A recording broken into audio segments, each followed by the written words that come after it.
Hi Year 5. Hope you're all okay. Miss you loads. I'm going to read you this book. It's called The Nowhere Emporium and it's by a guy called Mackenzie. I'm going to start tonight and I'm going to read you the prologue.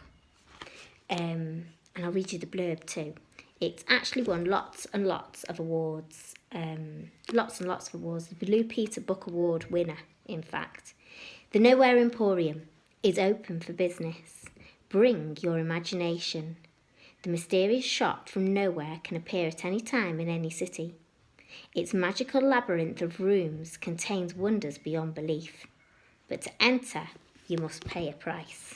So we'll start with the prologue. Prologue. The shop from nowhere. The shop from nowhere arrived with the dawn on a crisp November morning.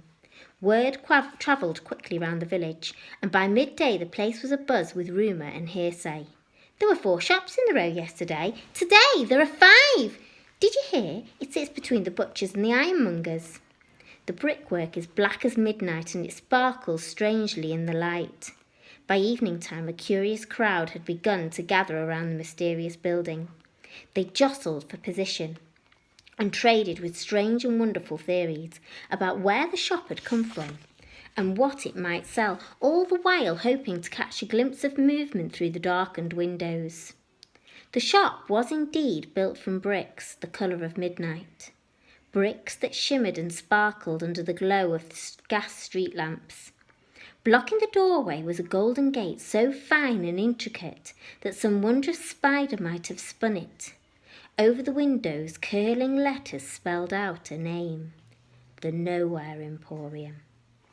There was a glimmer of movement in the entranceway, and a ripple of excitement passed through the crowd. And then silence fell. A silence so deep and heavy that it seemed to hang in the atmosphere like mist. The shop's door swung open. The fine golden gate turned to dust scattering in the wind. The air was suddenly alive with 100 scents. The perfume of toasted coconut and baking bread, of salty sea air and freshly fallen rain, of bonfires and melting ice. A dove emerged from the darkness of the shop and soared through the air, wings flashing white in the blackness. The enchanted crowd watched as it climbed until it was lost in the night. And then, as one, they gasped. The black sky exploded with light and colour, and a message in dazzling fireworks, sparks and shimmers spelled out, "The Nowhere Emporium is open for business. Bring your imagination." The writing hung in the air just long enough for everyone to read it. And then the words began falling to the ground, a rain of golden light.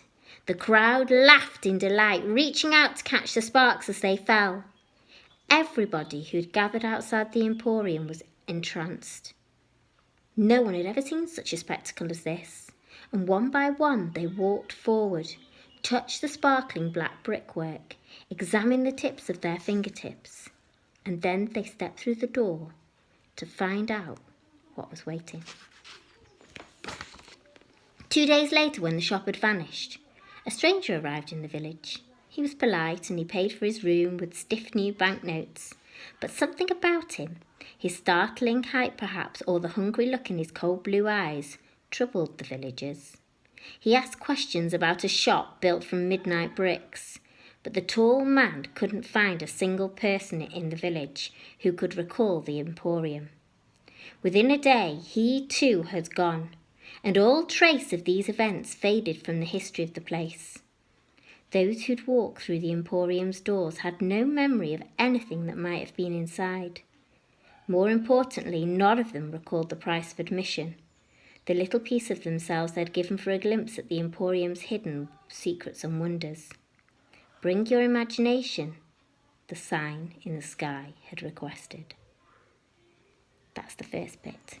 It's an absolutely fabulous book and I think you're going to love it.